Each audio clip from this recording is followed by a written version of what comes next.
पांचवा अंश कहता है गरुड़ पुराण का, श्राद्ध पक्ष में आपको लगता है कि पितृदोष बहुत है, 1 रुपए कमा रहे हो, 1.25 रुपए खर्च हो रहा है, घर में पैसा नहीं दिख रहा, टेंशन आए दिन आ रहा है, कुछ ना कुछ काम अटक रहा है, बच्चों का जॉब नहीं लग रहा, बेटियों की शादी, बच्चों का विवाह नहीं हो रहा, संतान प्राप्त नहीं हो रही, कहीं आपको लग रहा है कि पितृदोष है? किसी पंडित जी ने आपको बता दिया कि पितृदोष है, तो आप घबराना नहीं, अपने को कोई कहीं जाने की जरूरत नहीं कि पितृदोष है तो मेरे को कहीं जाना पड़ेगा, मैं क्या करूं, तो बहुत भारी पितृदोष है, ऐसा कुछ नहीं करना। गंगा का जल लीजिए और गंगा का जल भरकर 1 कलश, श्राद्ध पक्ष के 16 दिन 1 कलश में थोड़ा सा गंगा जल डालकर, लोटे में पानी भर, कलश भर में जल भरकर 1 ढक्कन उसमें गंगा जल डाल दीजिए, 2 सफेद फूल उसमें पटक दीजिए और दरवाजे के पास में कहीं पर भी थोड़ा सा स्वस्तिक बनाकर उसको रख दीजिए। 16 दिन रखो, प्रतिदिन 1 रखो और उसका पानी पूरे दरवाजे पर छीट दो, फिर रखो, फिर दरवाजे पर छीटो।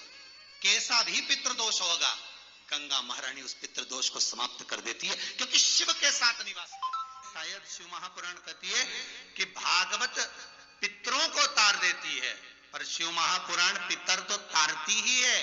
साथ में जो अधोगति में मर गए, गर्भावस्था से बाहर निकलने के बाद या गर्भावस्था के अंतर्गत 4 महीने का गर्भ ठहरने के बाद जो बालक या बच्चा जो अंदर की अंदर शांत हो जाता है या प्रविष्ट होकर कुंवारी अवस्था में भी चले जाता है, वो आहुत शंकर की कथा से ही तर सकता है, शिव के द्वारा ही उसको मुक्ति मिल सकती है, मोक्ष मिल सकती है।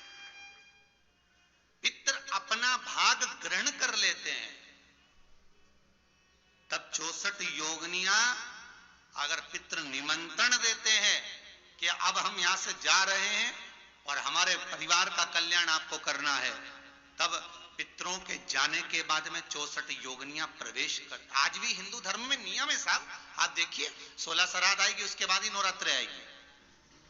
अब कोई ऐसा होता है, बहुत ध्यान देंगे, कथा थोड़ी सी गहन है और थोड़ी सी आपको समझ में आ जाए, थोड़ी टफ तो लगेगी, परंतु शिव महापुराण आज की जो आप सुन लेंगे तो जीवन कई के शरीर में, तो किसी को शरीर में माता जी भी आ जाती है और किसी को शरीर में पितर भी आ जाते हैं। अब लोग कहते हैं इनको पितर भी आते हैं और देवी भी आती है, तो बड़ी आश्चर्य की बात होती है कि शिव महापुराण कह रही है, शंकर की कथा कह रही है कि अगर पितर जिस जगह पर निवास कर रहे हैं कि उस स्थान पर देवी प्रवेश नहीं कर सकती, तो फिर कैसे कह सकते हैं कि इनको पितर भी आ रहे हैं, अर्थात कोई पूर्वज चले गए वो भी शरीर में आ रहे हैं और साथ में देवी देवता भी आ रहे हैं। तो अब ये आश्चर्य की बात पड़ जाती है। तो ये मन में आता है कि फिर ये चीज तो शिव पुराण में अगर लिख दिया कि जहां पितर हैं वहां 64 योगिनियां नहीं है, वहां 64 योगिनियां नहीं, और जहां पर 64 योगिनियां है वहां पितर नहीं है, पितर नहीं है।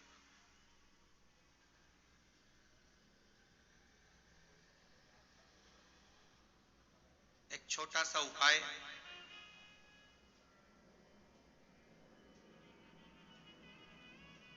अवश्य करिएगा। मान लो कि आपको लग रहा है कि आपके घर में पितृदोष है, आपको ऐसा महसूस होता है, आपको लगता है, तो किसी भी नवरात्रि के पहले जो अमावस्या पड़ती है, चावल की कटोरी में एक कपूर का टुकड़ा रख दीजिए महाराज, छोटा सा, और कपूर का टुकड़ा रखकर उस कपूर को दरवाजे के बाहर कटोरी में ही, चावल रखी हुई कटोरी में ही उसको पितरों का स्मरण कर कर जला दीजिए, और जलाने के बाद उस चावल को कहीं भी किसी भी वृक्ष की छांव में पक्षियों के लिए डाल दीजिए। शिव महापुराण की कथा कहती है अगर मान लो पितर आपको कष्ट दे रहे हैं, पितर आपको तकलीफ दे रहे हैं, कोई काम नहीं होने दे रहे हैं, या कहीं आपको ऐसा लगता है कि पितरों का दोष है, तो वो पितृ दोष देवी, अब ये जो आप करेंगे ये कब कर रहे हैं? अमावस्या के दिन आप उसको रख रहे हैं, अमावस्या के दिन उसको रखकर रात भर भर आपने रखा कपूर के साथ में, सुबह एकम पड़ गई, नवरात्रि लग गई, उसी दिन उसको जलाकर आपने पटक दिया। अर्थात उससे देवी और पितृ इन दोनों का आशीर्वाद जो प्राप्त होता है, तो घर में से पितृदोष समाप्त होकर लक्ष्मी की वृद्धि प्रारंभ हो जाती है, कार्य में सिद्धता आ जाती है। आपने धूप छोड़ी ना छोड़ी वो पता नहीं, गाय को रोटी दी ना दी, स्वान को भोजन दिया ना दिया, कौवे को भोजन दिया ना दिया, चलेगा।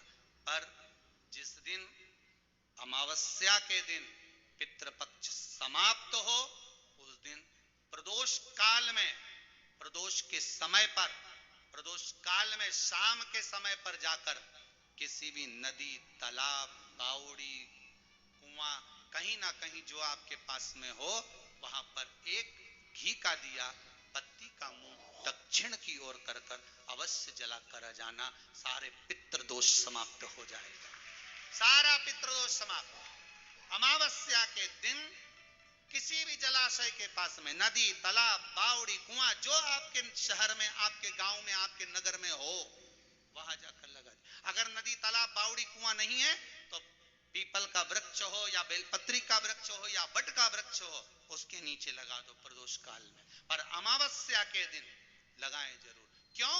क्योंकि अमावस्या 16 दिन तक पितृ मृत्यु लोक में आने के बाद में भोजन ग्रहण करते हैं। अमावस्या के दिन पितृ शाम के समय प्रदोष काल में शंकर भगवान का नाम जाप कर कर नदी, तालाब, बावड़ी पर पानी पीने जाते हैं, वहां से जल का आचमन कर कर पितृ अपने लोक को चले जाते हैं प्रदोष काल के समय पर। इसलिए प्रदोष काल में जलाशय के पास में, बावड़ी, कुआं, नदी, तालाब के किनारे पर दिया लगाया जाता है, दक्षिण की ओर मुख कर कर बत्ती का, तो पितृ आशीर्वाद देते हुए जाते हैं कि फलो फूलो, आगे बढ़ो, उन्नति करो, तरक्की करो। ये पितरों का आशीर्वाद रहता है, पितरों का वर रहता है। आप देंगे उसको मिलेगा, कुछ करा ना करा। फिर अमावस्या के दिन, जिस दिन पितृपक्ष समाप्त हो, उस दिन दिया दक्षिण की ओर बाती का मुख कर कर लगा। महाराज सती मैया ने एक झूठ बोला,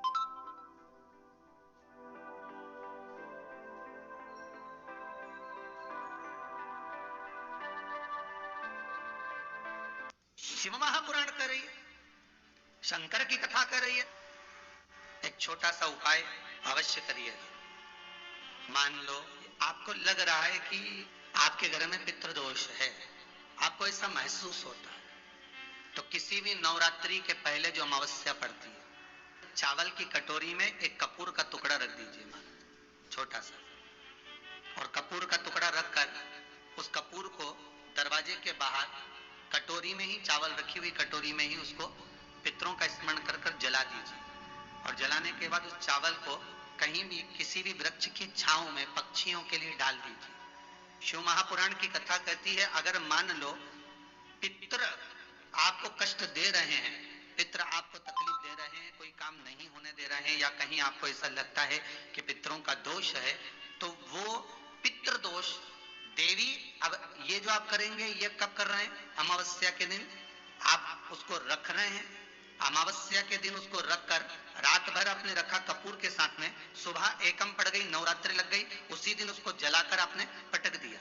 अर्थात उससे देवी और पितृ इन दोनों का आशीर्वाद जो प्राप्त होता है, तो घर में से पितृदोष समाप्त होकर लक्ष्मी की वृद्धि प्रारंभ हो जाती है।